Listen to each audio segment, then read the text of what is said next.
వచ్చిండే సైంటిస్ట్. జనసేన ఆవిర్భావ దినోత్సవం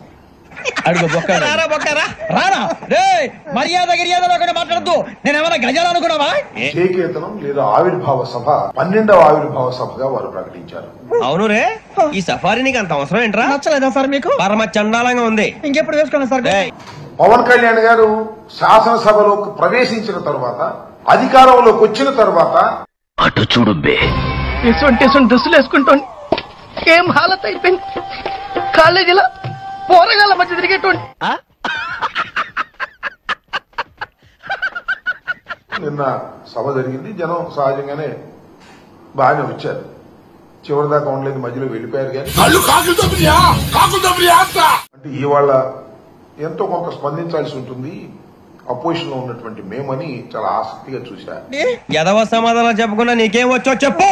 అసలు ఆయన ఏం చెప్పాలనుకున్నాడు, ఏమి చెప్పాడు, నాకు అర్థం కాకపోతే అర్థం కాపోయింది. ఆడేమో స్వాతం ముత్యం, నువ్వు ఆణిముత్యం, మధ్యలో నేనే ఎర్రపుష్పం అయిపోయాను. కరెక్ట్, ఇది కరెక్ట్ గా చెప్పావయ్యా.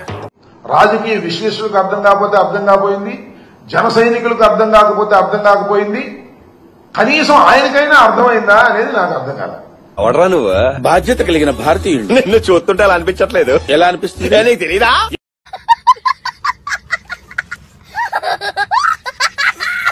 మాట మాత్రం అన్నాడబ్బా, వాస్తవంగా ఒప్పుకోవాలి. నిలబడ్డాం, 4 దశాబ్దాల టీడీపీని నిలబెట్టాం.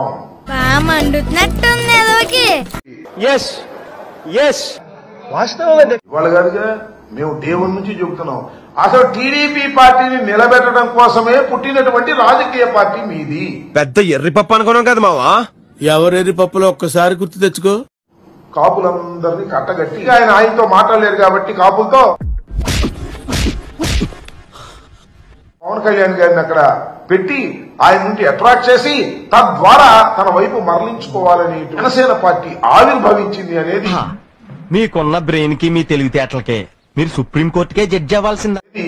ఇవాళ మేము కొత్తగా చెప్పటల్లా, డే 1 నుంచి చెబుతున్నటువంటి అంశమని ఈ సందర్భంగా నేను మనవి చేస్తున్నాను. నువ్వు పై కనపడావు కానీ లోన చాలా ఇసే ఉన్నదిరా నీకు. నాకు ఇప్పుడిప్పుడే తెలుస్తుంది సార్. 100% స్ట్రైక్ రేట్ నాకు అర్థం కాలేదు మీది. మీరు ఒక్కళ్ళే వచ్చారు 100% స్ట్రైక్ రేట్ కి. అది నిజం సార్, ఒక్కకు కూడా రాలేదు కదా. కనపడుతుంది కదా నువ్వు చెప్పేదేంటి. 21 సీట్లు పోటీ చేశారు, 21 సీట్లు మీరు గెలిచారు. అందువల్ల మీరు 100% స్ట్రైక్ రేట్ అని అనుకుంటే ఎలాగా అంటున్నా. అది గమనించారా? పిచ్చోళ్ళ గురించి వెంటనే కానీ లైవ్ లో ఇదే చూడటం ఏదో అన్నట్టున్నారు. గాలి కొట్టుకొచ్చిన వాళ్ళని కొంతమందిని పెట్టుకున్నావు, నీ అదృష్టం బాగుంది, గాలి కొట్టింది, గెలిచావు. ఏంటమ్మా వాడేది? నేను నువ్వేదో చెప్తావంటే ఏదేదో చెప్పుకొచ్చాడండి. ఆయనకి ఉపసం ఉందంట. నువ్వు చక్కగా మాట్లాడు అంకుల్, మంచిగా ఉండదు చెప్తున్నా నేను. నాకు అర్థం కానటువంటి అంశం ఏంటంటే, నాకే కాదు ఎవరికీ అర్థం కానటువంటి పరిస్థితి. ముగ్గురు కలిసి అధికారంలోకి వచ్చారు, మమ్మల్ని ఓడించారు.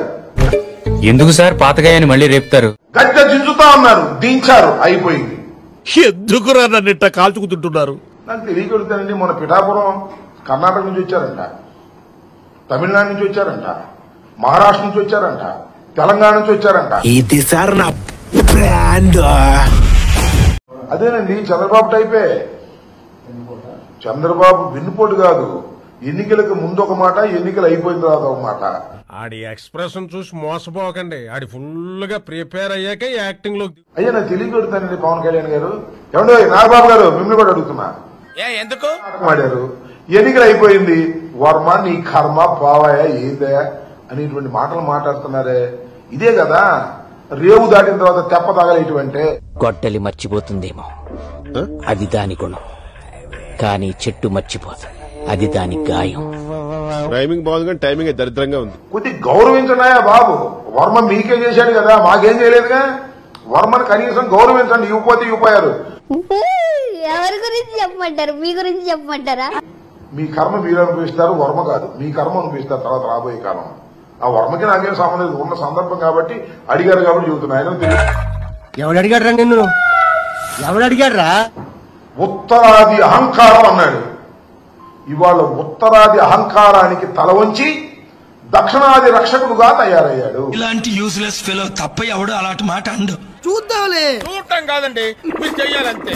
సరే, మీరు ట్రై చేస్తారన్నారంటే అది ఓకే అయిపోయిన